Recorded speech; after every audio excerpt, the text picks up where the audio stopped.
Muito boa tarde. Quarta-feira é dia de análise jurídica aqui na STV Notícias e hoje não vamos fugir à regra.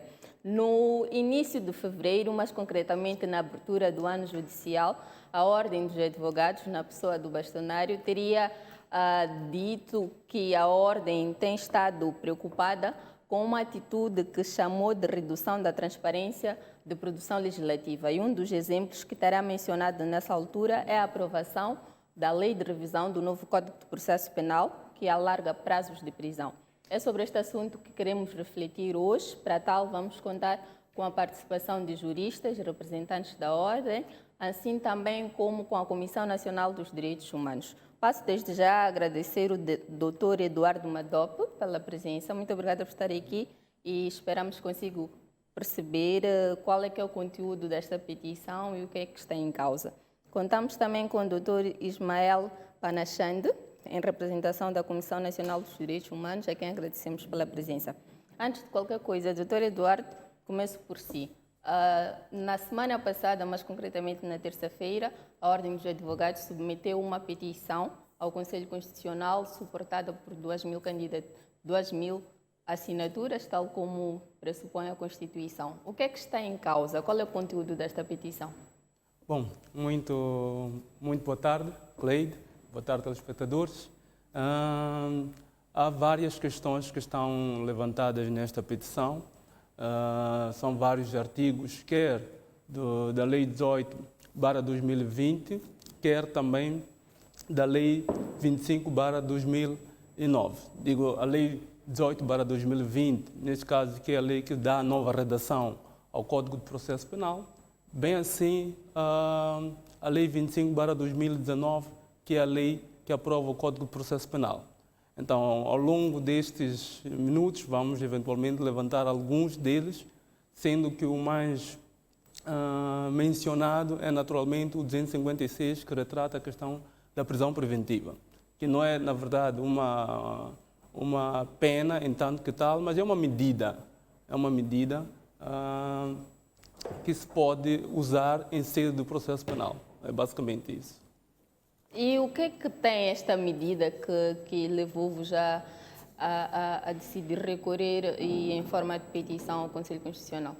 O que é que está em causa? Bom, trata-se, na verdade, de forma assim resumida, de uma alteração de dois dispositivos que existiam na lei original, que é a Lei 25/2019. Ou seja, se nós quisermos aprofundar um pouco, que é para os telespectadores perceberem melhor, o processo penal são várias fases, né? São várias fases em que o Ministério Público deverá acusar o cidadão que cometeu uma infração, um crime, e depois terá que ser apresentado ao juiz e haverá um julgamento e depois será condenado. E só depois disso é que podemos determinar que há culpa, né? Porque nós temos o princípio de presunção de inocência. E é através do princípio da presunção de inocência que se diz que até que a culpa seja formada, até que haja uma condenação com trânsito em julgado, os cidadãos, o arguido é inocente. É com base neste princípio que nós estamos aqui a discutir. E se quisermos aprofundar um pouco mais, podemos dizer que na instrução do processo, uma das fases é, efetivamente, o despacho da acusação. O despacho da acusação é o momento em que o Ministério Público diz quais são os crimes que o arguido cometeu, em função da instrução que teve, em função da prova que conseguiu colher em sede da instrução. E depois temos, eventualmente, não sempre, a audiência preliminar, que é a outra fase subsequente. Depois da audiência preliminar, nós teremos aquilo que nós chamamos do despacho de pronúncia. O despacho de pronúncia, que é proferido pelo juiz, vai determinar, dentre o rol de crimes, por exemplo, que o Ministério Público colocou, qual deles é que avançará para o julgamento, irá fixar o objeto, basicamente. Qual desses crimes irá avançar para o julgamento e quais deles não avançam ao julgamento. Naturalmente que pode haver o despacho de pronúncia ou de não pronúncia. Não é necessariamente sempre de pronúncia. Depois, teremos aqui o julgamento. Depois do julgamento, teremos, eventualmente, a sentença condenatória em primeira instância e, sobre ela, ainda cabe recurso para uma outra instância.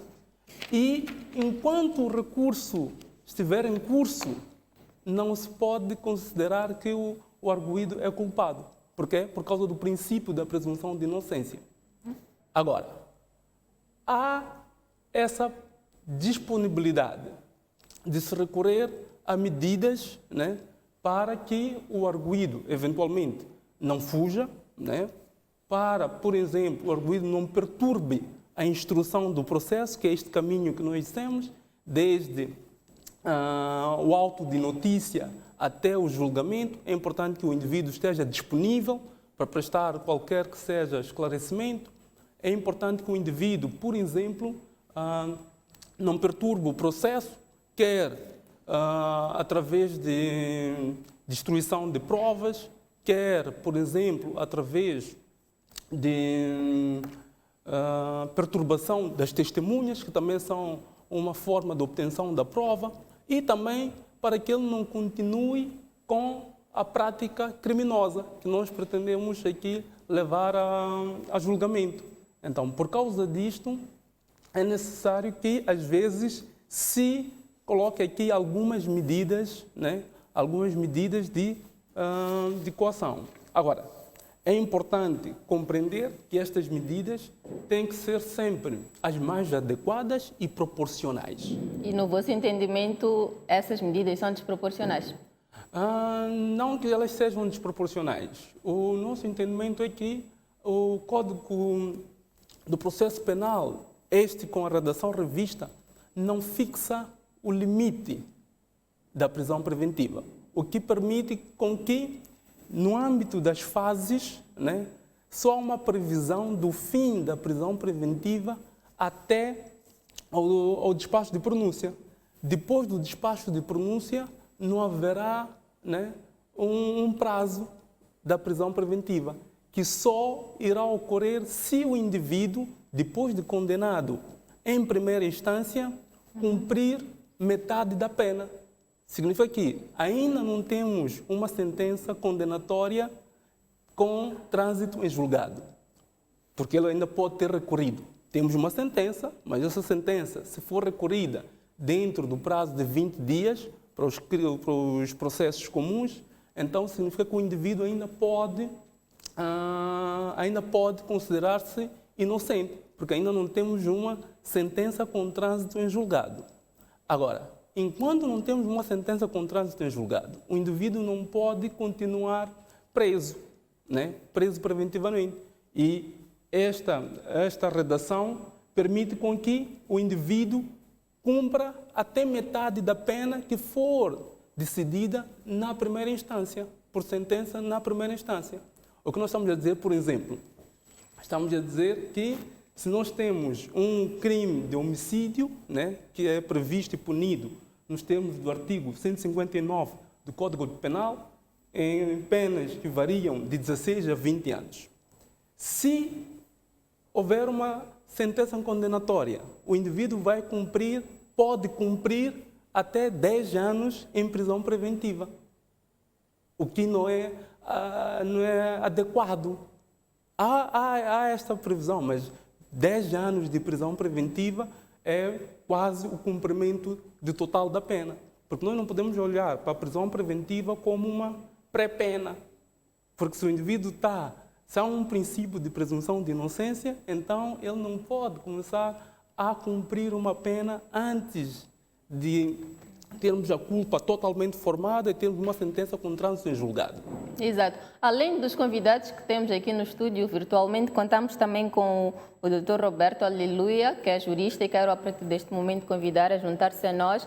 Dr. Roberto, se está a ouvir-nos, e a começar por perguntar qual é o entendimento que tem do artigo 256, que prevê esta questão dos prazos de prisão preventiva e que já começamos a abordar.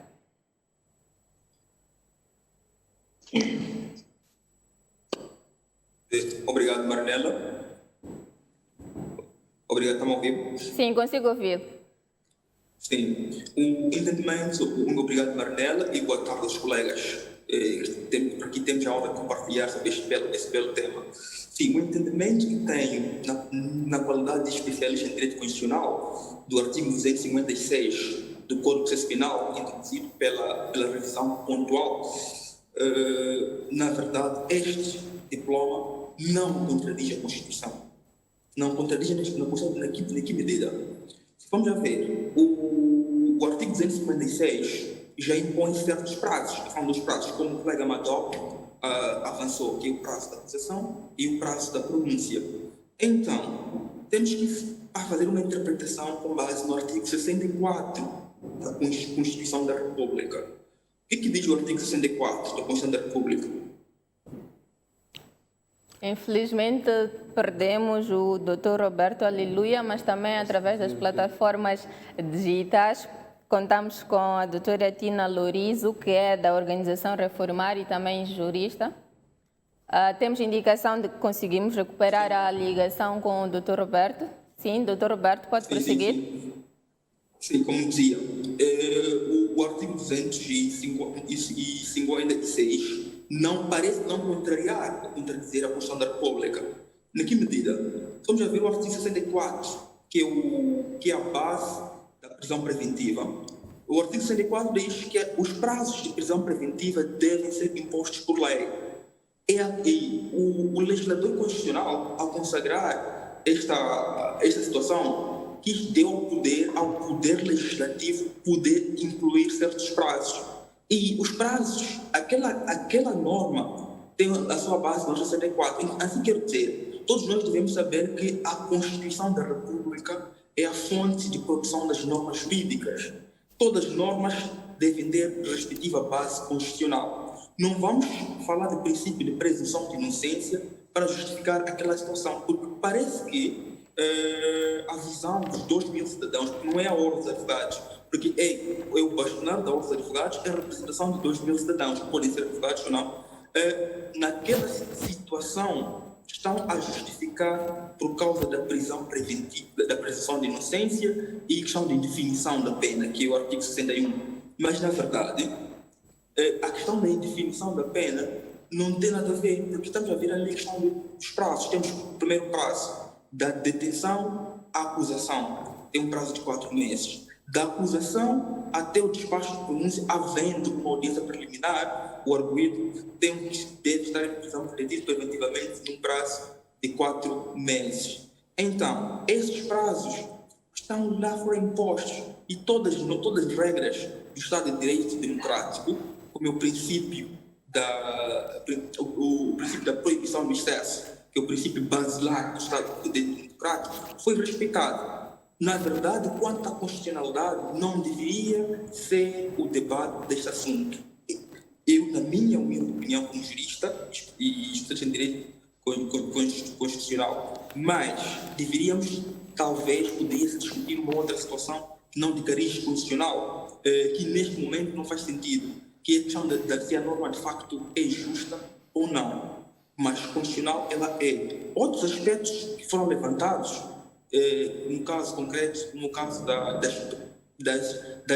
apreensões ordenadas pelas autoridades judiciais, como o Ministério Público e o CERNIC, ali não há dúvidas que as regras principais do direito foram violadas. Exato, doutor Roberto, antes de irmos para o artigo 159, ainda aqui no 256, gostava de perceber, no seu entendimento, não há nenhuma violação das liberdades dos cidadãos e não há nenhum choque em relação ao que é previsto na Constituição? Exatamente, Marinela. Exatamente. Por quê? Como eu vou repetir o que disse, a Constituição da República é a base das normas. Todas as normas devem ter um sustentáculo ou suporte constitucional. E esta norma, contida no artigo 256, tem o seu sustentáculo no artigo 64 da Constituição da República. O artigo 64 já diz que a lei é a lei que fixa os prazos de prisão preventiva, ou seja, os prazos de prisão preventiva devem ser formados ou devem ser fixados por lei. Então, Quanto à discussão se não há prazo para julgamento, prazo de julgamento, mesmo no Código Processo Penal anterior, nunca existiu. Os prazos de prisão preventiva são apenas, que até praticamente são aqueles dois que foram impostos pelo legislador, e ainda praticamente o legislador já impôs certos prazos. É verdade que os prazos são longos, mas não vai ser inconstitucionalidade por prazos serem longos. A discussão seria outra neste momento. É verdade, parece que está a transparecer para os colegas, para os 2.000 cidadãos representados pelo Dr. Casimiro Bastonário, está a transparecer que está-se a prender, está-se a imputar a culpa. Na verdade, não é isso. A prisão preventiva ainda continua sendo uma exceção. Para se impor uma prisão preventiva, requer-se requisitos necessários, que é perigo de fuga, perigo de perpetração da atividade criminosa, certos fundamentos que não é fácil, é necessário que sejam justificados de forma pragmática. Então, Marinela, quanto à opinião feita por mim e os estudos que fiz, este artigo 256 parece estar em conformidade com a Constituição. Volto assim, mas daqui a pouco, Dr. Roberto, Dr. Ismael, estivemos aqui a acompanhar duas observações, podemos dizer, de certa maneira controversas, enquanto o Dr. Madop defende que estamos aqui perante uma inconstitucionalidade em relação ao artigo 256, que prevê o alargamento dos prazos de prisão preventiva. O Dr. Roberto tem um outro entendimento. Enquanto Comissão Nacional dos Direitos Humanos, qual é a avaliação que fazem deste artigo do Código de Processo Penal e tendo em conta aquilo que são os fundamentos dos direitos do homem? Muito obrigado. Mais uma vez, boa tarde, Marinela, colega do painel, telespectadores. Realmente, esta situação, no nosso entendimento, devemos olhar de dois prismas. Primeiramente, dizer que esta revisão da lei de 2019, a lei 25, no nosso entendimento, ela obedeceu todo um conjunto de critérios, até constitucionais, desde a exigência da ampla participação das forças vivas da sociedade, em destaque aos órgãos da administração da justiça. Daí que achamos que esta de 2019 tenha sido mais feliz, porque houve a participação de várias sensibilidades.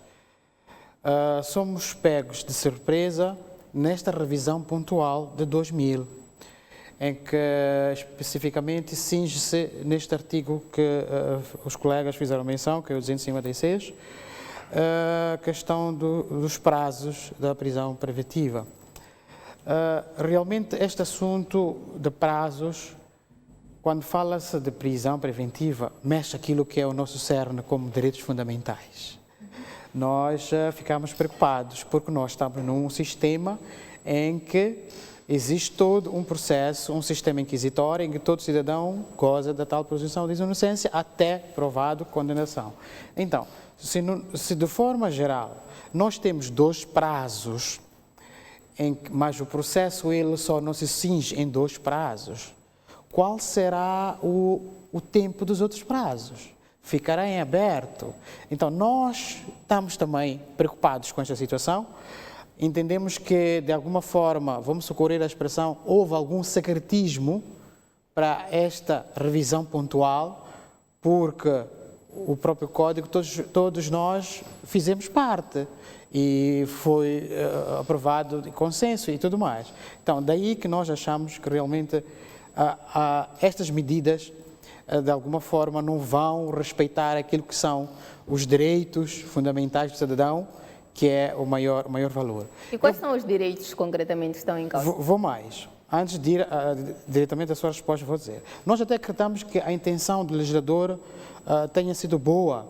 Nós sabemos a situação do nosso país em termos de condições, quer as diligências, as perícias, aquela diligência toda até chegarmos àquilo que a gente deseja, que é a verdade material, que é para depois, então, provavelmente os prazos anteriores podiam ainda não estar a espelhar ou refletir aquilo que é a nossa realidade, até aí podemos concordar, mas é preciso ver esta questão da proporcionalidade entre este período e a medida final depois da condenação. Será que há tal proporcionalidade? Como disse muito bem o meu colega, sem querer repetir, esta detenção, esta prisão é para a preventiva, neste caso, é para evitar as situações que o colega aqui elencou, como fuga, deturpação, processo, etc. E outras situações.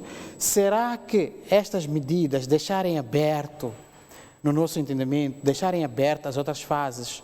Imaginemos que o cidadão fica mais que metade daquilo que vai ser a pena. Então, aí, esse cidadão, estamos a condená-lo de forma antecipada. Então, nós achamos que a intenção até é boa, onde peca é na questão do secretismo, uso a palavra entre aspas, em que após consenso entre as várias esferas, houve esta revisão pontual e que deixa para nós este vazio ou esta abertura. E mesmo para terminar, dizer que esta questão da proporcionalidade é muito importante, porque ela é que vem dar a garantia, respondendo à sua questão, do cidadão.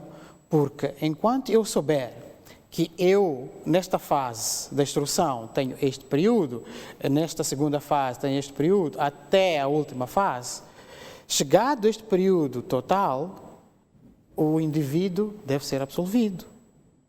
Esta que é a razão, a essência, porque goza da presunção. Até. Então, enquanto não houver, não temos com clara, baseando na lei, o que está claro, o que vai ficar é que o cidadão, depois das duas fases, em que será a fase da instrução e a fase a segunda fase, o que vai acontecer é que depois o magistrado vai-se ficar, entre aspas, dano leve. Já fiz as duas fases que a lei assim o prevê. E as fases subsequentes? Qual será o indicador que irá os pressionar para, em tempo útil, respeitando estas liberdades e garantias, voltando àquilo que é o cerne do ser humano? E qual será este período? Será que vai ficar 1 ano ainda nas outras fases? Vai ficar 2 anos, 3 anos? Imagina a proporcionalidade. Aqui é que está o cerne dessa discussão. Porque a nossa nova redação terminar, ela prevê 2 momentos iniciais e não os outros. E muito obrigado. Exato. Doutora Tina Lourizo, gostava de convidar-lhe a juntar-se a nós, a este debate. Foram aqui apresentadas 2 opiniões, 2 colocações ou 2 interpretações sobre este assunto e gostávamos também de colher a sua. Como é que olha para a questão da constitucionalidade ou não destes dispositivos do Código de Processo Penal que tiveram esta revisão pontual? Muito obrigada pelo convite. Saúdo os meus colegas aí presentes, mas também no Zoom. Bom, em primeiro lugar, gostaria de fazer uma contextualização sobre a prisão preventiva em geral e dizer que a prisão preventiva por si, como os meus colegas diziam anteriormente, não é um problema. Os problemas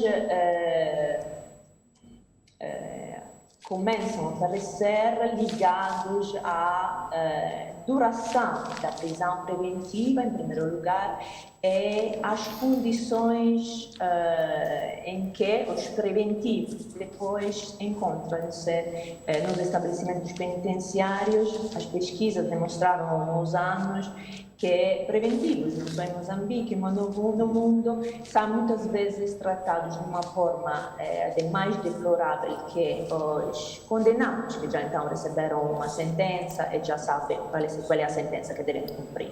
Então, em primeiro lugar, posso ligar a uma informação, a uma campanha que começou em 2009 sobre a prisão preventiva, em particular, como já disse, em relação aos prazos prolongados de prisão preventiva e as condições de detenção, de prisão nos estabelecimentos penitenciários para os preventivos. E até o Comitê dos Direitos Humanos das Nações Unidas foi, até longe, mostrando num na giurisprudenza che a prisão preventiva prolongada ela pode ser considerada tortura e tratamento desumano degradante. Então, era um problema, não é atual apenas, vem de um contexto já histórico ed é um problema presente em todo o mundo, em todas as jurisdições. As convenções internacionais, mas também regionais. Lembro-me da declaração de Kampala sobre a aceleração das reformas prisionais em África, já sublinharam quanto os problemas da prisão preventiva prolongada tinham que ser resolvidos. Então, eu me lembro de vou em Moçambique desde 2007, lembro-me muito bem quanto naquela altura prazos de prisão preventivas expirados podiam se encontrar nas prisões pessoas que estavam à espera de ser julgados já há 5, 7 anos. Agora as coisas melhoraram nos anos, nós fizemos algumas pesquisas sobre a auditoria sobre a prisão preventiva no país, mas também sobre o fluxo dos processos nos tribunais. Conseguimos olhar um bocadinho a perceber qual é a situação. Muitas vezes, então, como eu disse, os resultados que nos encontramos são resultados que são comuns a várias outras jurisdições e são preocupantes, porque, como os meus colegas diziam, ficar em prisão preventiva por tempos prolongados como já disse, até pode ser considerato tortura e tratamento desumano e degradante. Quanto a risposta à sua específica pergunta, eu saúdo a ação de advocacia da Ordem dos Advogados. É importante que tais ações aconteçam e que conseguimos sempre fiscalizar as mudanças que acontecem nos quadros legais e compartilho as preocupações dos meus colegas presentes lá no estudo, que se a prisão preventiva deveria ser, em primeiro lugar, se todos os seus prazos, em primeiro lugar, deveriam ser pré-estabelecidos, considerando que depois também na prática iremos sempre ter problemas com pessoas que encontrarão-se em prisão preventivas com prazos expirados. Exato. Doutora Tina, e durante esse trabalho que esteve aqui a descrever, quais é que são as províncias que destacaram-se como tendo casos mais gritantes do que chamou de tratamento desumano degradante? Como eu disse, as coisas melhoraram durante o tempo. Nas últimas pesquisas que fizemos, pode-se encontrar pessoas preventivas, então com prazos expirados de cerca de mais 1 ano, 2 anos no máximo presentes nos estabelecimentos penitenciários. Eu não posso dizer, desagregar esses números em termos de províncias, mas em geral posso compartilhar alguns dados que continuam um bocadinho a nos preocupar. Em primeiro lugar, é algo que você pode também ler no último relatório de direitos humanos da Ordem dos Advogados, a aplicação que é feita então da prisão preventiva ligada aos processos sumário ao crime. Como você sabe, o processo sumário ao crime ele não prevê prisão preventiva, mas o relatório da Ordem dos Advogados de Direitos Humanos, da Ordem dos Advogados, confirmava a presença de cerca de 40% em 2017, de cerca de 40% dos casos preventivos nos estabelecimentos penitenciários ligados ao processo sumário ao crime. Então, isso era um dado preocupante. Atualmente, infelizmente, não posso dar dados atualizados, mas esse é um dado preocupante que já vai há alguns anos, é uma preocupação constante que é evidenciada. Exato. Eduardo Madop, volto a si. Exatamente. Durante a intervenção do Dr. Roberto Aleluia, quis reagir, mas antes disso, talvez ia pedir para usar este momento para contextualizar os nossos telespectadores sobre o que é que diz exatamente o artigo 256 e passo a ler. A epígrafe diz o seguinte: prazos de duração máxima de prisão preventiva. Número 1. A prisão preventiva extinguir-se-á quando tiverem decorrido a linha A: 4 meses desde o seu início sem que tenha sido deduzida a acusação.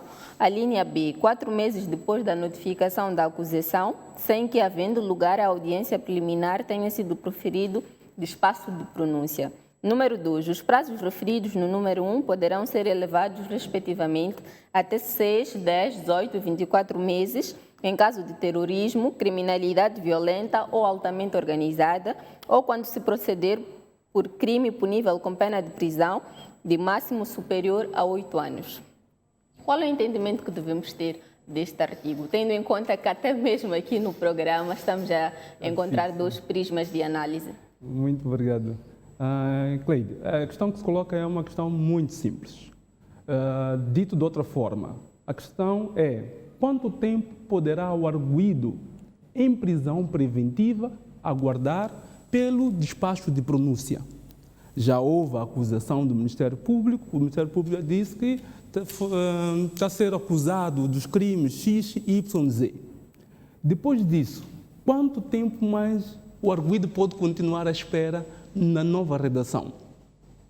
Vai continuar à espera, eventualmente, até ao limite da metade da pena da moldura penal dos crimes a que foi acusado. Isso já é começar a cumprir uma pena. A anterior redação estava boa porque estipulava e fixava, que é isso que diz o artigo 64 da Constituição da República, que diz o seguinte: a prisão preventiva só é permitida nos casos previstos na lei que fixa os respectivos prazos. Daí que, na redação da lei 25/2019, haviam prazos concretos. Esta questão que eu coloco agora é que quanto tempo o arguido vai ficar à espera em prisão preventiva, aguardando o despacho de pronúncia. Na anterior redação tinha uma resposta, que o arguido não irá ficar mais que 14 meses, né? Não irá ficar mais que 14 meses à espera. E no limite, dependendo da natureza dos crimes, se houver terrorismo, se houver, pode ir até 18. E se houver uma alta complexidade, né? Se houver uma alta complexidade e do crime, em função da qualidade dos ofendidos, esta é outra questão que ainda vamos discutir, e também pelo caráter altamente organizado do crime, nessa altura, este indivíduo poderia aguardar, no limite, até 30 meses.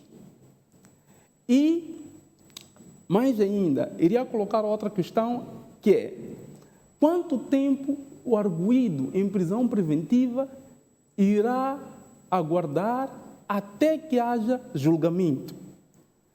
Nesta nova redação, não temos resposta.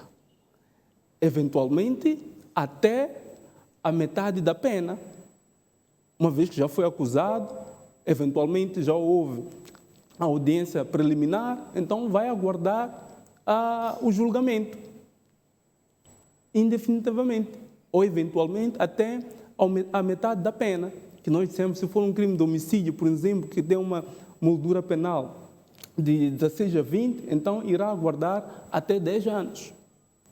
Mas mais que isso, ainda se condiciona ao fim desta prisão preventiva às mesmas condições, aos mesmos pressupostos da liberdade condicional, que é exatamente que o indivíduo mostre, né, capacidade e vontade de se adaptar à vida honesta. Quer dizer, o indivíduo está preso preventivamente sem que tenha uma expectativa. Na anterior redação, isso não aconteceria. Por quê? Porque o limite máximo de toda a prisão preventiva tinha que ser, na pior das hipóteses, mesmo que o crime fosse altamente organizado e de muita complexidade, não mais que 36 meses. Fim dos 36 meses, tinha que haver um pedido de habeas corpus porque estaríamos perante uma prisão ilegal. Então, estamos a dizer que, desde o momento em que o indivíduo fosse preso preventivamente, até havendo ou não uma decisão judicial, né, o indivíduo tinha que aguardar durante 36 meses, que corresponde a 3 anos. Aceitamos isto. Agora, o que acontece? Acontece que, eventualmente, pela análise do direito comparado, estes prazos foram importados. Foram importados dos códigos penais portugueses, e o angolano também espelha mais ou menos estes prazos. E qual é que teria sido o alcance do legislador, no vosso entender? Bom, o legislador andou bem quando havia fixado esses prazos. Qual é o problema do ponto de vista prático? E disse muito bem o meu colega Ismael aqui. É que, do ponto de vista prático, os prazos importados não se coadunam, eventualmente, com a capacidade do Estado, né, em termos de meios, recursos humanos, tecnológicos e financeiros, para produzir prova bastante para condenar o indivíduo. Mas este é um problema do Estado. O indivíduo não pode ficar prejudicado naquilo que são as garantias constitucionais, né, por causa da ineficiência do Estado. E, por causa disso, o Estado decidiu encontrar uma forma de deixar com que este problema dos prazos fosse um problema, né? Esse problema dos prazos fosse um problema. E, para isso, tratou de remover os prazos. Porque se nós temos que ter uma decisão condenatória com trânsito em julgado em 3 anos, eventualmente, aquilo que é a prática pode se chegar à conclusão de que não iriam conseguir condenar a ninguém. E, por via disso, chegou-se à conclusão de que vamos remover os prazos e vamos deixar que a gente possa trabalhar à vontade, né, sem a pressão dos prazos, que isto já não condiz com aquilo que são as garantias constitucionais que são apresentadas pelo artigo 64, número 1 da Constituição da República. E queria também aproveitar e contextualizar o problema desta redação. Porque, se nós formos a ver o próprio preâmbulo desta lei, diz, passo a citar, de modo a tornar a sua interpretação e aplicação conducente à justiça penal e adequá-las à necessidade de proximidade da justiça ao cidadão. Né? Quer dizer, a interpretação que se pretendia melhorar, a fundamentação da introdução desta nova redação veio trazer mais dificuldades. Eu compreendi que a própria Cleide estava com um pouco de dificuldades e não sei se os nossos telespectadores conseguiram perceber, depois de ler este artigo, se trouxe clareza na interpretação ou não. Porque a anterior redação tinha as linhas C e D, e nas linhas C e D constavam lá prazos, que os prazos eram 14 meses na linha C e 18 meses na linha D. 14 meses, quando até antes da condenação, né? Se ainda não temos a condenação é com a sentença, ou 18 meses, quando condenado, o indivíduo já foi condenado, fica em prisão preventiva, mas ele intentou um recurso. Se intentou um recurso no prazo de 20 dias, então ainda não temos o trânsito em julgado. Ainda está em aberto a discussão da inocência ou culpabilidade dele. Então, se não temos esta certeza, e se fim dos 18 meses no regime de um crime normal, né, sem esta dita complexidade e esta qualidade dos arguidos, então o indivíduo sai em liberdade. Porque a liberdade é regra, a prisão é uma exceção. E nós não podemos manter o indivíduo, não podemos transformar a exceção em regra.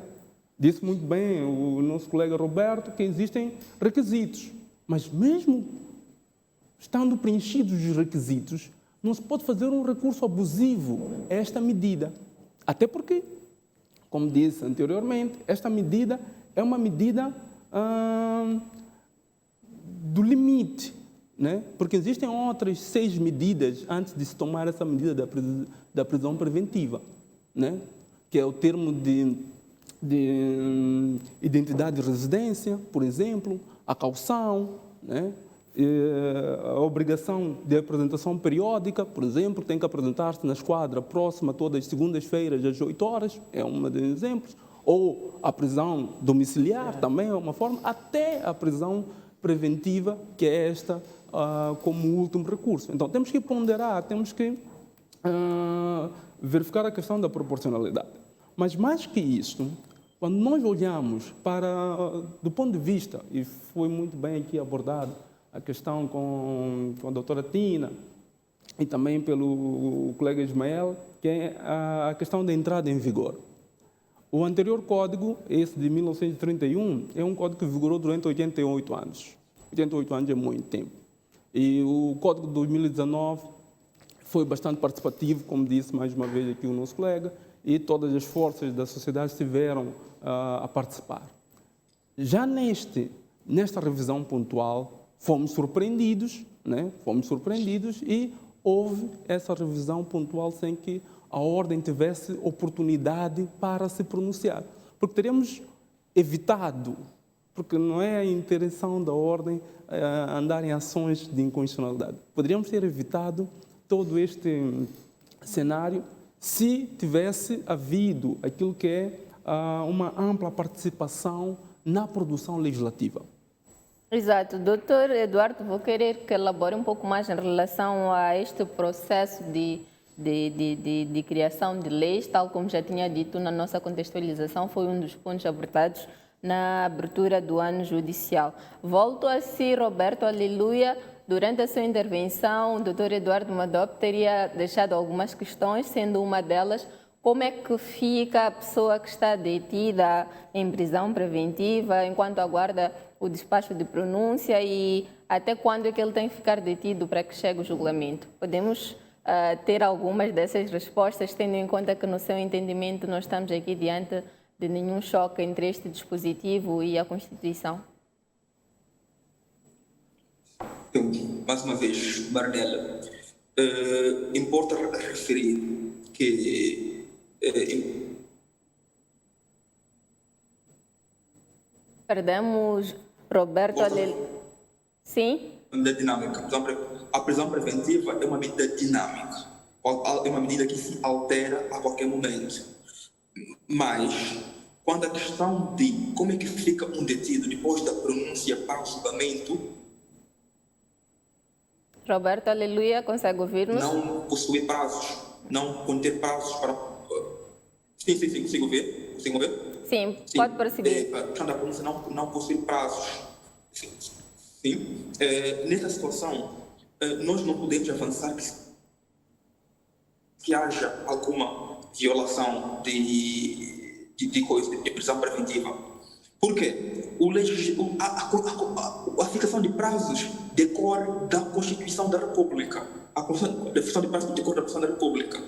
Decorre da Constituição da República. Por quê? A Constituição deu esta prerrogativa ao legislador poder fixar prazos. Então, o que nós deveríamos discutir é esta prerrogativa constitucional, porque o doutor Madop foi bem claro, avançou o princípio da proporcionalidade, o princípio da presunção de inocência. Nós, claro, de facto, eu respeito, mas nós não devemos ver esses princípios como sendo violados como estão a ser violados nessa disposição. Não estão a ser violados nessa disposição. Por quê? O princípio da presunção de inocência é automaticamente um princípio que posso dizer que se estiver em prisão preventiva não é condenação. E como disseram meus colegas, prisão preventiva não é a regra, é a exceção. E para além de ser exceção, é uma medida extrema. E se a pessoa está em prisão preventiva, depois de passado depois podemos dizer que é verdade que pode somente depois para o julgamento, o habeas corpus somente pode se meter para questões de se decorrer o prazo o arguido estiver em prisão preventiva durante a metade da pena do tempo da condenação. Mas há outras medidas que nós podemos tentar requerer ao juiz. Se de facto existirem elementos necessários que justifiquem para que este arguido possa estar em liberdade, nada obsta para que o arguido requeira uma liberdade provisória. As tais liberdades provisórias que praticamente são as regras, como é a corrupção, termo de residência, a liberdade, a prisão domiciliária ou a permanência em local determinado, pode muito bem, qualquer fase do processo, justificar com certas bases, apresentar, requerer essas medidas. Então, nós não vamos socorrer nessa situação, porque é a Constituição que dá esta prerrogativa ao legislador. Então, quanto a mim, é verdade sim que não há prazo para julgamento e no Código anterior, mas não é questão de constitucionalidade, é a faculdade conferida pela lei fundamental que a Assembleia da República desfrutou dela. Eu não concordo do ponto de vista de justiça, de facto, que aquela norma é injusta, mas constitucional ela é, porque tem uma base. E quando concorda que esta norma é injusta, que pontos é que toma em consideração? O que é que está em causa ao ponto de fazer esta leitura? Ao ponto de fazer esta leitura, um dos pontos mesmo é essa questão de equiparar o prazo da liberdade condicional com um prazo de prisão preventiva, que o arguido pode ficar a aguardar o julgamento por mais de 10 anos, 8 anos, dependendo da pena, da moldura penal do crime que é imposto. Essa situação é injustiça. Ele vai ficar detido durante muito tempo e, porventura, seja absolvido em sede de julgamento. E se é absolvido, como é que fica este tempo? Porque a bem maior acima da liberdade não existe. Nós todos sabemos. Se ele ficou 10 anos em prisão preventiva e em sede de julgamento é absolvido, quem vai compensá-lo? Acho que ninguém irá esse período, nenhum valor algum do mundo é capaz de pagar a liberdade privada. Então, neste quesito, eu digo que sim, há uma injustiça. O legislador aplicou praticamente a norma contida no artigo 256, contém algumas injustiças, mas conformidade constitucional possui. Exato. Voltamos assim daqui a mais um pouco, Roberto, aleluia.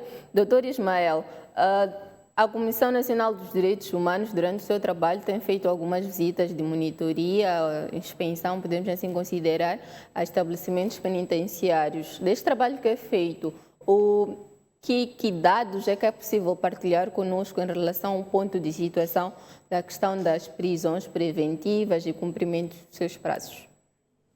Obrigado. Antes de ir à sua questão, mais uma vez dizer que nós achamos que como uma comissão criada para defender, para monitorar, promover os direitos humanos a nível nacional, nós achamos que a anterior redação, a anterior lei de 2019, era mais feliz. E por causa mesmo daquilo que se passa da redundância, dos prazos. Esta aqui não sentimos que o cidadão tem lá alguns aspectos fundamentais, sobretudo o direito à liberdade. E seria o caso de voltarmos à redação anterior? Poderia até não ser anterior, se acharmos que o prazo lá fixado não irá de encontro com aquilo que é a nossa realidade atual em termos de conjuntura social e económica do país. Mas, para nós, o cerne está em fixar devidamente os prazos. O cidadão deve saber, eu estou nesta situação, gozo sim de uma posição, enquanto decorre este e aquele prazo. Findo este prazo, há já todo um conjunto de instrução formada, podemos ir ao tribunal, ao julgamento, avança. Não há, é solto porque passou aquele prazo. Então, esta que é o cerne desta parte que a nós, como comissão, uma comissão criada mesmo para isso, para ver a questão dos direitos humanos.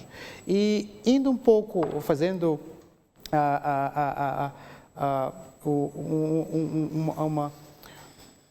um toque naquilo que disse a Tina.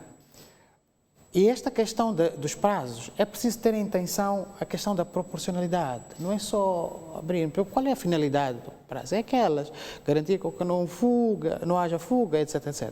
Mas a intenção aqui, se é ter uma medida um pouco mais alargada, que é para a máquina toda da administração da justiça ter o seu trabalho de forma eficaz e não ferir algum direito no meio deste processo, aí até pode-se fixar. Mas voltamos àquela uma outra questão da tortura. Moçambique também ratificou uns pactos internacionais contra a tortura. Então, será que esta medida que o nosso legislador constitucional quer adotar não estará a violar este outro instrumento que nós ratificamos? Aliás, a nossa comissão é que tem a umbrella deste pacto, em que nós fomos entregue este mandato para, durante o nosso mandato, fazermos esta questão de acompanhamento, a questão de tortura. Então, para dizer que nós achamos que a intenção até pode ter sido boa, voltando, sem repetir, peca pela falta do prazo. É importante definir o prazo, é importante salvaguardar os interesses do cidadão. Ainda, porque enquanto não se julgar, não se condenar, para todos os efeitos, é um cidadão, goza da presunção. E vou mais, estava aqui a dizer o colega, imagina que ele fique lá mais tempo e depois a pena dele é menor ou inocentado. Quem arcará com aquele período que o cidadão esteve lá injustamente ou inocentemente? Voltando ao nosso colega que anteriormente tinha uma posição para uma parte. A segunda intervenção dele, todos somos de acordo. Quando o colega diz o artigo 64, concordamos sim com ele que remete a outros jogos para fixar. Até aí está tudo bem. O legislador constituído teve essa prerrogativa através da redação constitucional. Tudo bem. Mas nessa mesma redação diz fixar prazos. A questão aqui não é discutirmos que a lei-mãe não deu esse ou não dá esse poder ao legislador ordinário. Não. A questão não é esta.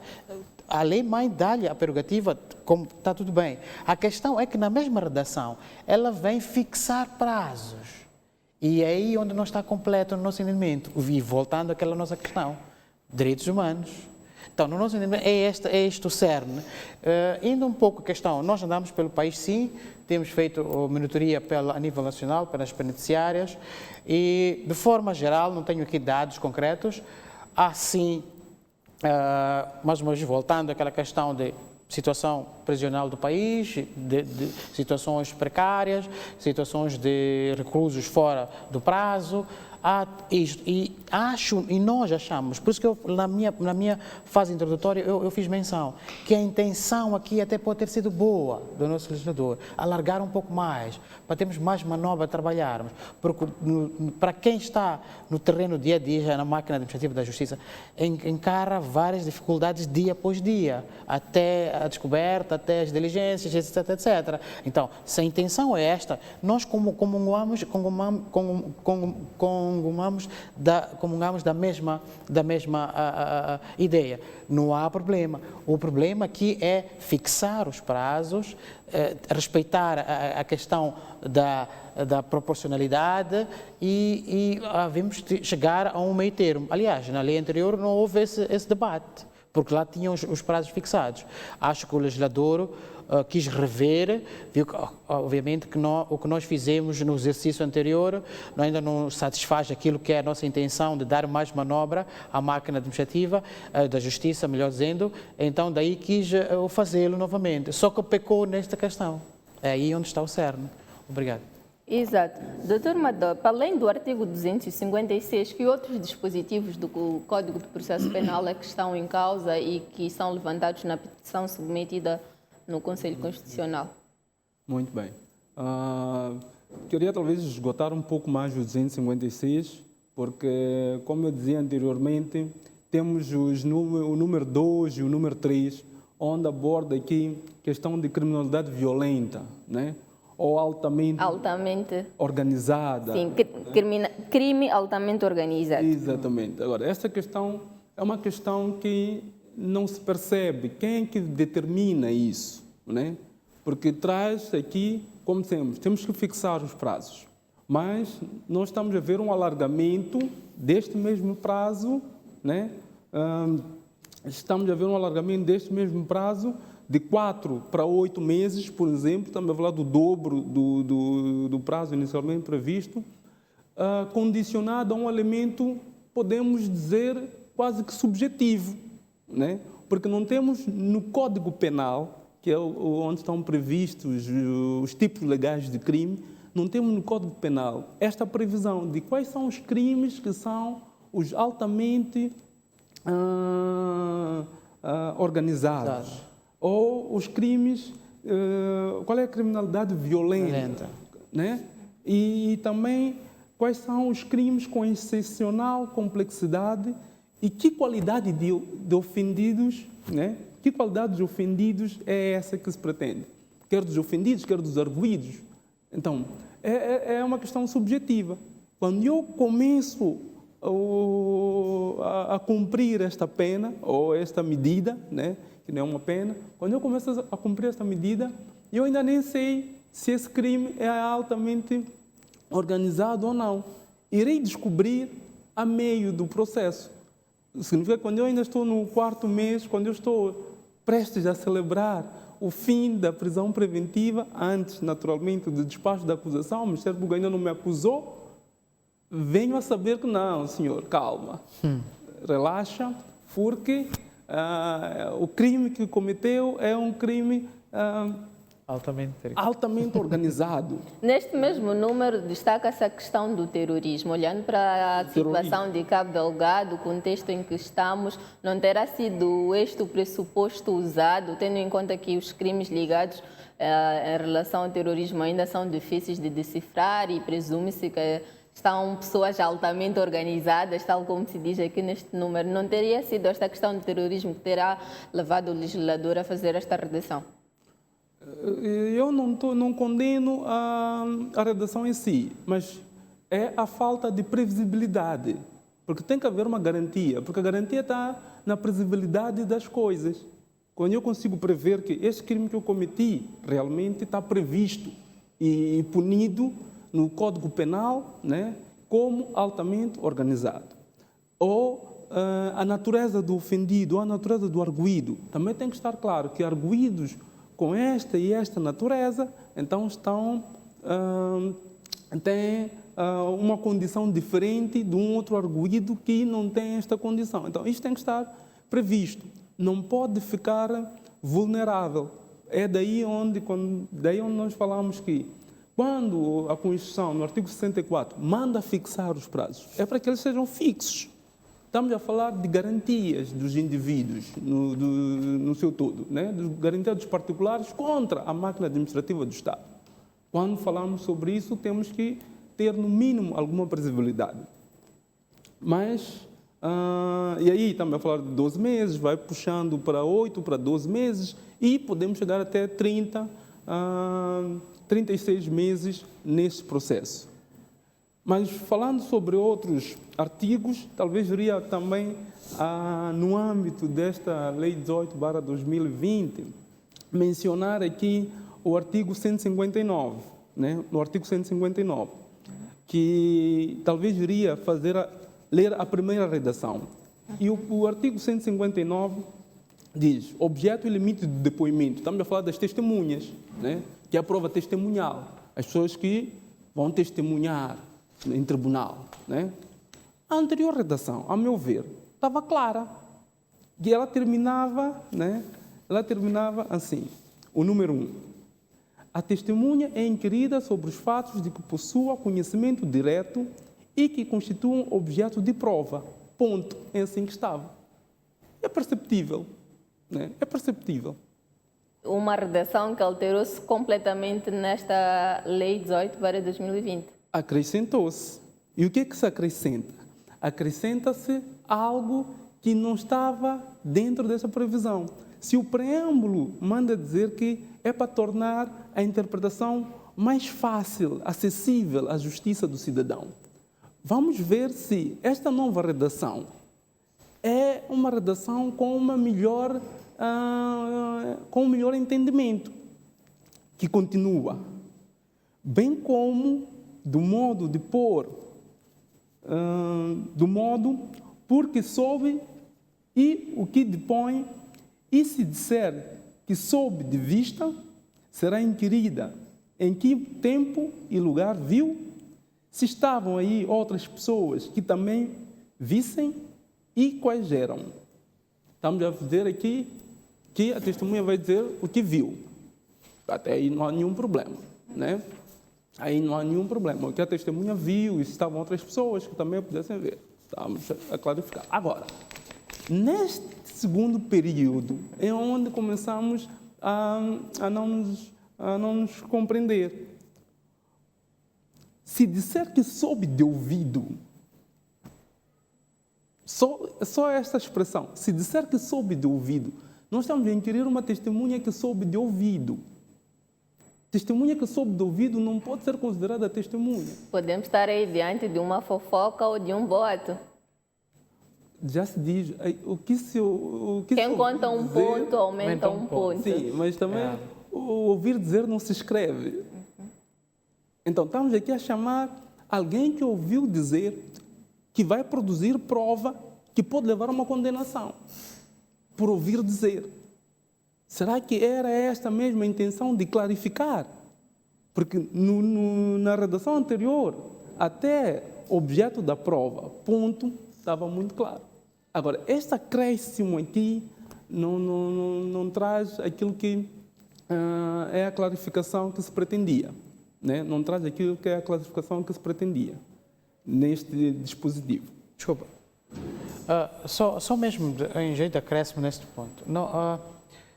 Além do perigo que a Marinela aqui fez menção de fofoca e muito mais, sobretudo nos tempos atuais, com a questão das plataformas de redes sociais, etc., é importante olharmos das duas vertentes. Ouvir dizer é suscetível de tudo o que falamos, mas também ouvir dizer pode ser que seja útil. Para nós, achamos que este artigo deve ser mais clarificado. Este é que é o nosso entendimento. É preciso ficar um pouco mais claro em norma da previsibilidade jurídica, em termos da segurança, porque ouvir dizer, qualquer um pode dizer que eu ouvi dizer, mas também não podemos descartar o ouvir dizer, porque em algum momento pode não ter alguma testemunha que presenciou, mas ouviu dizer. Mas se tivermos este ouvir dizer bem acautelado, clarificado, a gente saberá que este ouvir dizer é válido e vai ter um valor jurídico pretendido. Agora, este mesmo artigo, desculpa, doutor Ismael, só para acrescentar, prevê também que as pessoas que ouviram dizer têm de dizer se no espaço onde estavam tinham lá outras pessoas e quais eram essas pessoas. Supondo que estamos diante de um crime, a pessoa presencia a situação ou alguém lhe conta. Estamos em condições mesmo de captar todos os detalhes do ambiente e conseguir transmitir isto em sede de tribunal? Esse é que é outro desafio, por isso, mais uma vez, voltamos à mesma redação. É preciso clarificar. E digo mais, essa questão de testemunha, há sempre o lado de favoritismo. Tem o lado de estar em condições de descrever, mas, na verdade, a essência do direito, qual é que é? É devolver aquilo que é razão à justiça. Agora, e depois, quando falamos de testemunhas, é preciso ter muita atenção nessa questão de testemunha, é preciso ir ao detalhe, ao explicarmos, ao ver qual testemunha vamos ter em atenção e dar valor jurídico ao processo, sob a pena de voltarmos à questão novamente de injustiça. Então, é uma questão muito sensível. Achamos nós que há necessidade, é pertinente que se clarifique este artigo, sobretudo este parágrafo, ouvir dizer, porque aí estaremos a abrir espaço para especulações e todo um conjunto de informações infundadas que possam vir até a conduzir mal o processo. Exato. Tina Lourizo gostava que juntasse a nós para podermos captar qual é a sua sensibilidade em relação ao artigo 159, que trata do objeto e limites de depoimento.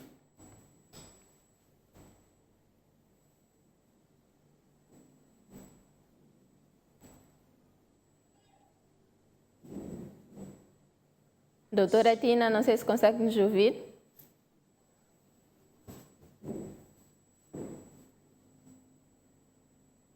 Tenho indicação de que as condições ainda não estão criadas para interagirmos com a doutora Tina. Doutor Roberto, gostava também de ter a sua contribuição sobre este aspecto. Quanto ao artigo 159, dúvidas não se vejam que este artigo contradiz a Constituição da República, porque contradiz a segurança jurídica, porque quando se fala em testemunha é toda aquela pessoa que presenciou um facto. Esse é o conceito tradicional da testemunha. Quem ouviu dizer não é testemunha, pode ser declarante, pode ser, porque também faz de um direito processual penal. E em sede de processo penal, se nós todos, claro, sabemos que as provas que devem ser obtidas são provas materiais. Então, que matéria substancial trará uma testemunha que supostamente ouviu dizer? Se ouviu, e como a Marinela bem disse, quem ouve dizer sempre aumenta cada um aumenta a sua versão. Será que o julgador estará satisfeito para, com base nessas situações, aplicar a pena, ou haverão requisitos necessários para que haja condenação com base? Porque alguém pode dizer que sim, ouvi dizer que o A roubou, o do B ouviu dizer, mas como? Como que foi o roubo? Então, do meu ponto de vista, aqui não há, essa norma não traz segurança jurídica, e também os arguidos têm direito à segurança. Isso tem direito à segurança no sistema da Constituição da República. E, assim sendo, este artigo é claro, não há dúvida, não restam dúvidas que esta norma, sim, contraria a Constituição, contraria integralmente. O conceito de testemunha é aquele que vinha na redação anterior ou em parte deste código. É observação direta. Quanto às outras questões, como a ordem, como na petição avançada pela ordem, é bastante coesa, que é uma testemunha baseada em fofoquice. É isso mesmo, faça a expressão, é uma fofoquice. Testemunha, o tribunal não vai ter, eu acredito que nenhum julgador terá matéria suficiente para julgar com base em falácias. É verdade que o colega aí disse que o que ouviu dizer em julgamento pode fazer sentido. Não faz sentido. Por quê? Em direito criminal, são proibidas extremamente as suposições. Porque eu posso contar detalhadamente que ouvi dizer que houve um crime de rapto, detalhar, posso criar um filme, e aquele filme estará a bater, enquanto não constitui a verdade. É por isso que eu digo, seja como for, ouvir dizer em processo criminal não deve e nunca deve ser tido em conta, mesmo que a explanação seja coerente, exata e convincente. E tendo em conta esse entendimento generalizado de que a redação não devia ser esta, ou que não se pode partir do pressuposto que alguém que ouviu dizer pode ser constituída testemunha e até ditar o rumo que o processo vai tomar, qual teria sido o alcance do legislador a colocar as coisas desta maneira? É muito difícil, porque, como disse o colega Madopi, que o preâmbulo da lei é que esta lei visa aproximar a justiça ao cidadão. Podemos pressupor que o legislador quisesse aproximar a justiça ao cidadão, mas neste caso não aproximou, distanciou a justiça do cidadão, porque se calhar o legislador quis aglutinar todas as massas para descobrir o processo de descoberta da verdade. Isso é se calhar, é uma suposição minha. Mas se tivéssemos em sede de tribunal, também não poderíamos tomar essa suposição em consideração. Exatamente. É que o legislador frustrou, na verdade, porque essa norma, ali praticamente, como eu disse, não há segurança jurídica. O próprio legislador, o próprio julgador, acredito eu, em sede de julgamento, o juiz, deverá rejeitar essa norma, poderá rejeitar, porque não faz sentido. Uma prova é que temos princípios que norteiam o direito penal, que um dos princípios são princípios da verdade, da legalidade, e o princípio da proibição da indução por paridade. O princípio da indução por paridade, então esses todos os princípios contradizem a esta disposição. Então, o legislador, até agora, eu, como jurista, eu não concordo. E nem sei, se calhar o próprio legislador, se convocarmos a Assembleia ou a Comissão da Legalidade, não conseguirá provar e demonstrar qual foi o alcance do legislador quando esta norma, aí eles acabaram, aglutinaram dois conceitos, que é o conceito de testemunha e declarante. Porque testemunha presta juramento, deve prestar um juramento e jura e dizer a verdade. Como é que alguém que ouviu dizer vai prestar um juramento e dizer a verdade? Será que esse juramento não vai ser quebrado? Ele ouviu dizer, vai dizer, eu juro a verdade que ouvi dizer do bem. Trazer o bem vai trazer uma outra versão. Então, praticamente, o próprio conceito de testemunha, o próprio juramento de testemunha é quebrado nesta disposição. Por isso que o legislador aí foi infeliz. E a infelicidade poderá conduzir a certas ou a imensas injustiças processuais. Exato, Roberto, aleluia, mesmo jeito de considerações finais, como é que olha para a questão que é muitas vezes levantada sobre a necessidade de haver um maior debate público antes da aprovação de uma lei, tal como é o caso desta que estamos aqui hoje a abordar? A questão do debate público é sempre imperiosa. E atenção, também falar de legislação penal. É a legislação que mexe com direitos fundamentais, direitos, liberdades e garantias. Então, o órgão público com competência legislativa em matéria criminal, neste caso a Assembleia da República, deve sempre promover debates, quer nas universidades, quer com instituições próximas, nesse caso a ordem dos advogados, os tribunais, com os juízes e a procuradoria e demais organizações da sociedade civil, porque sempre tem algo a dizer. Porque muitas das vezes a visão que o legislador tem, ou a Comissão de Assuntos Constitucionais de Legalidade, Direitos Humanos, Assembleia da República, pode ser diferente de um doutrinário, porque um doutrinário está sempre a ler, tem uma ideia atualizada, um advogado está sempre a praticar, e ele vive no terreno. A Comissão dos Direitos Humanos está sempre nas cadeias.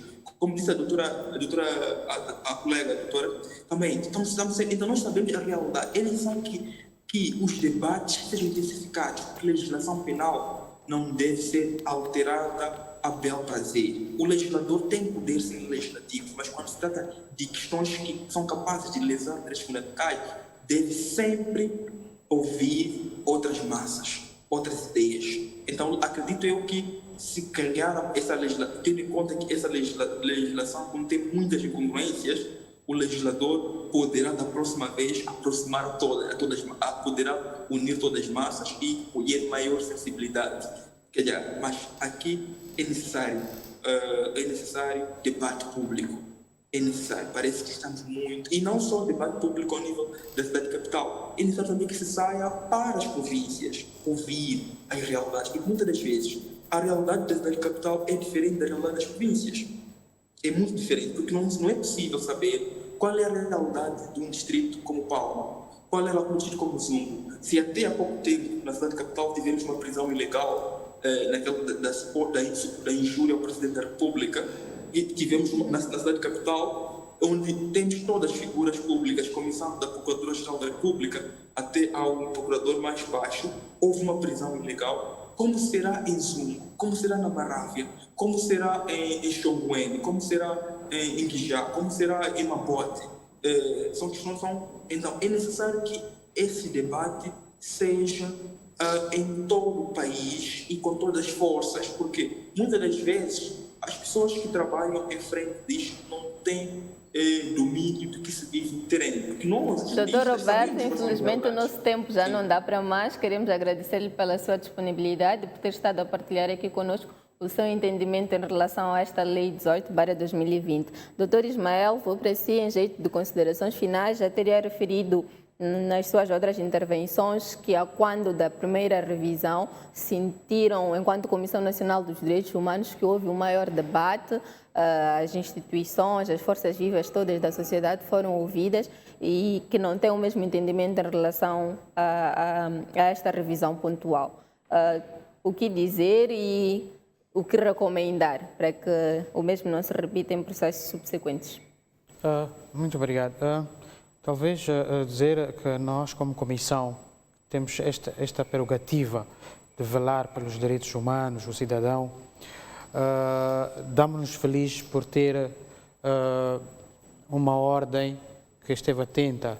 Podemos dizer que os advogados, esta classe de advogados, por estar todos os dias na barra, no teatro, nos seus atos processuais, conseguiram ver que naquilo que é o trabalho dia a dia, na execução do processo, alguma coisa não estava bem. Daí que surgiu essa situação. Muitos, provavelmente até o legislador, possa ter estado distraído, achando que a anterior redação tinha prazos mais curtos, que não iam acertar aquilo que é a conjuntura do país, e deixou assim aberto. Mas, pronto, dizer que daqui em diante, o passo, nós como Comissão, achamos que há sim violações e que essas violações incidem diretamente sobre a cidadão e a pessoa humana, como por exemplo, essa questão de exercício da ação penal é da Constituição que o Ministério Público, a Procuradoria é que deve ter ação penal. Mas nova redação vem que a Cernica pode dirigir.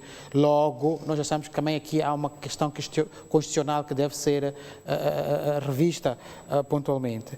Mas, de forma geral, há sim questões que violam os direitos humanos, é preciso acautelar.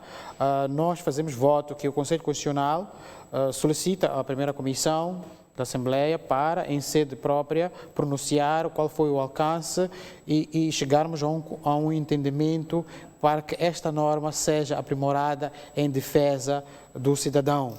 Porque, no fundo, o fim útil é o bem-estar e garantia de todos nós. Nós sabemos que o nosso Estado ele é um Estado democrático, temos uma base que é a nossa Constituição e todos eles temos que estar espelhados na Constituição. E só mesmo para terminar, dizer que nós, como Moçambique, temos ratificado vários protocolos internacionais. Sobretudo, estes protocolos têm a ver com os direitos humanos, têm a ver com o bem-estar do cidadão.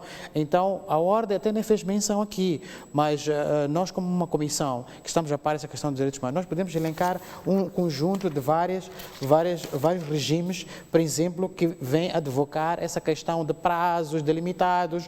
Temos a Declaração Universal dos Direitos Humanos, temos o Pacto Internacional de Direitos Civis e Políticos, temos a Carta Africana, temos as regras básicas das Nações Unidas, tratamento dos reclusos. Então são vários protocolos que o nosso governo ratificou e a partir da ratificação, elas já têm o mesmo valor jurídico internamente e elas devem ser espelhadas. Então, de alguma forma, não só questões constitucionais, mas eu olho mais em questões de direitos humanos como tal. Muito obrigada, Dr. Ismael. Estamos mesmo a ficar sem tempo. Dr. Matop, mesmo de forma muito sintética. De forma muito sintética, eu iria dizer o seguinte, que o processo legislativo ele tem que ser mais participativo, faz parte das atribuições da Ordem dos Advogados, na linha C do artigo 4º dos seus estatutos, pronunciar-se sobre diplomas legislativos que mexam com o exercício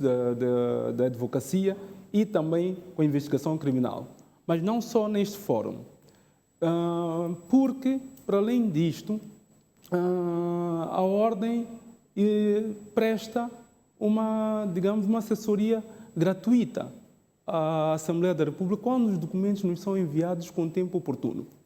Por outro lado, pode-se recomendar ao Presidente da República que faça um uso abusivo da prerrogativa que tem de verificação preventiva da constitucionalidade, que está plasmado no artigo 145, número 1 da Constituição da República, enviando os diplomas para o Conselho Constitucional, para que o Conselho Constitucional possa se pronunciar, evitando que normas inconstitucionais entrem no ordenamento jurídico. Porque ainda temos, eventualmente, muitas normas que são inconstitucionais. Ok, Dr. Badop, muito obrigada. Infelizmente, o nosso tempo já nos dá para mais. Agradecemos também a si que esteve conosco durante este debate, perto de 1h30, a entender o conteúdo desta petição da Ordem dos Advogados submetida ao Conselho Constitucional e que tem um suporte de 2.000 assinaturas, onde se pede a revisão de alguns artigos julgados inconstitucionais no Código de Processo Penal. Nós ficamos por aqui com a promessa de voltar numa próxima oportunidade. Boa tarde.